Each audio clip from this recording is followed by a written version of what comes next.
here we go. So a little bit depressing this video is going to be, and for reasons I will show you in a minute. But first of all, a little ray of light. Oh, look at this little beauty. Billy Four Rocks official merchandise mug. It's not really official merchandise. I got it done off funkypigeon.com. Anyway, I thought it would be nice in the garage just to have my own little sort of personalised mug there. Okay, here's the situation. I parked the bike up at work the other day, and when I went to pick it up and go home, I saw this. Can you spot the thing that's missing here? I wonder. Yeah, basically someone has ripped out all my clocks. And yeah, that's it. They stole my clocks. I don't know what to tell you. And in doing so, have effectively immobilized the entire bike. There is power running to the lights and everything, but it will not start, it will not turn over. So that is the situation I find myself in, and this happened, what was it, 2 nights ago. So since then, let me tell you what's happened. So yeah, it's a bit crappy, but you know what, I've been riding for over 20 years and I've never been a victim of bike theft, and I've never been a victim of vandalism on any part of my bike. So you know what, I consider myself one of the lucky ones in that respect. So the situation is, for a second-hand set of clocks, you're looking at between £250 and £300 for this particular model. If you want a brand new set of clocks, now you might want to sit down for this one, Triumph will charge you, bearing in mind this bike is almost a decade old, excuse me, Triumph are going to charge you £800. I'm not paying Triumph £800 for a set of clocks from a bike that's almost a decade old. Not going to happen. So I'm going to get a second-hand pair and hopefully fit them on there. Hopefully the connections are still okay. It looks like they ripped it out with some force, but the ease in which it came out, literally there's just 3, you know, those sort of push plugs that you push into the sort of rubber grommet and it kind of holds it in there. There's no bolts or screws in place here. It is literally like pulling a plug out of a wall.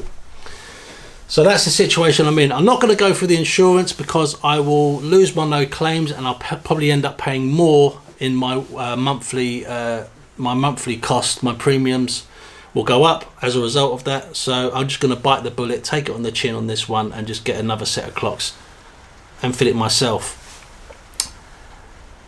Now the downside is, if I buy a second-hand set of clocks, it will have whatever mileage came from whatever bike it came from. It will have the mileage of the bike that it came from.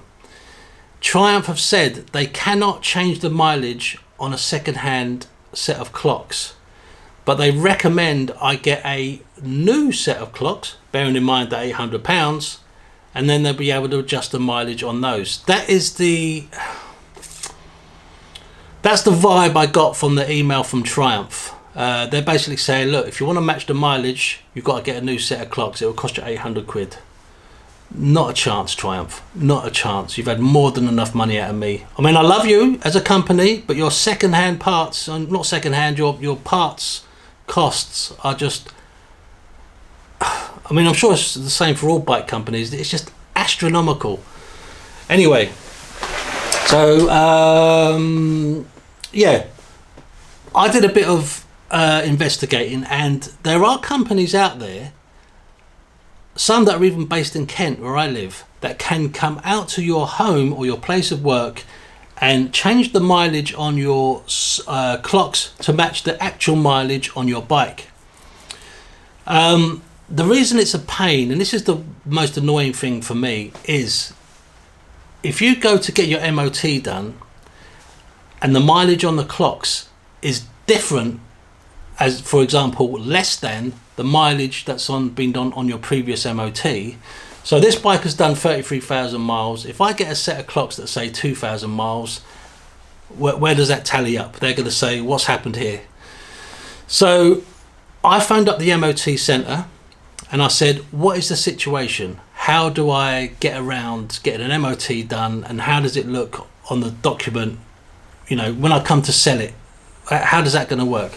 If you want to get an MOT done on clocks that don't match up, you have to bring proof of purchase that these are second-hand clocks, that you bought them and fitted them.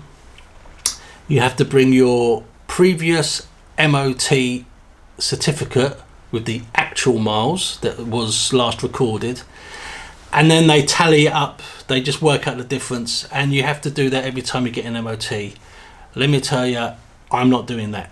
That is not going to happen. That is a pain in the arse. So I'm going to get in touch with the guys that can, hopefully, I've sent out an email to one of the companies saying, can you give me a quote on changing the mileage on a second-hand pair of clocks to match the mileage on my actual bike. That's the thing. I'm not trying to take miles away and make it look like I'm trying to con someone when I come to sell it. I'm an honest person. I will sell it with the miles that it's actually done. So there you go. So this is just a little word of warning. The guy that picked me up in the van, who dropped the bike off, he basically said he's seeing a trend with bikes. They're not taking the whole bike, but they're taking parts off it that are easily removable. For example, TFT screens on BMWs, and I imagine the later Triumphs. They're ripping those out. That apparently a TFT screen can sell for upwards of £1,000, like an official one from a later model Explorer or GS. And the GSs are also having their headlights stolen as well. Apparently they're notoriously easy to remove. So GS owners, Explorer owners, please keep your eye on your bike at all times if you can. I know that's virtually impossible, but stick a cover on it. Out of sight, out of mind. It all helps. I know it's another thing you have to do, as well as putting your disc lock on, or your chain and your bloody alarm and your immobilizer and your steering lock. But if it means you're able to ride home when you go to get your bike, then that's what we have to do. So, hopefully what happened to me will not happen to you. I don't want that to happen to anyone, but I'm kind of it's just one of those things. Like I said, I consider myself very lucky. I've still got the old girl here. She's back home in the garage. I didn't want to leave her on a London street overnight, because chances are it would not be there in the morning. So I had to move quick on that one. And the company that I found, actually that's another thing I've got to tell you. I'm with the AA, and I've got a recovery and relay service which I pay for every month. I phoned them up and I said, look, the bike's been vandalised, it's immobilised, I can't start it, can you come and pick me up and take me home? No, we can't do that. I said, what? But I'm paying for it. Why can't you do that? Because it's an act of vandalism. If it was for example, an electrical fault or a mechanical fault, yeah, no problem, we'll come out, put your bike in the van and take you home. But because someone has vandalised your bike, we don't want to do that. And I'm thinking, well, what's the difference? The end result is I'm still stranded. It's not my fault if the bike has a mechanical or electrical fault.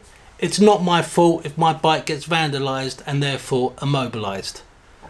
What is the difference? AA, tell me, what is the difference? So you're okay to leave someone stranded if their bike gets vandalised.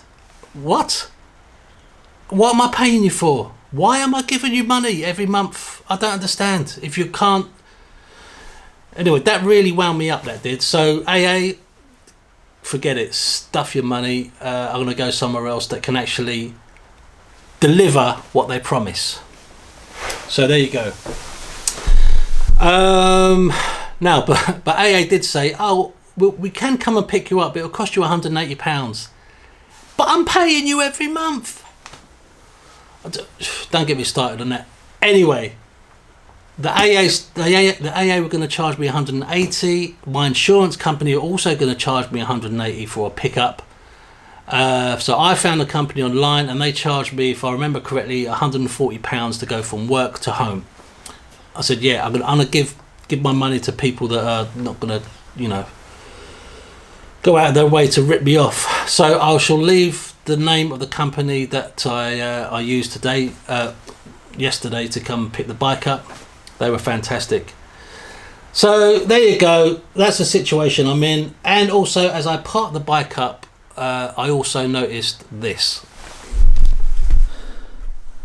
Where is it? How's your bloody luck? I've got another screw in my tyre. Unbelievable. I saw that and I just laughed. I thought, really? Anything else today?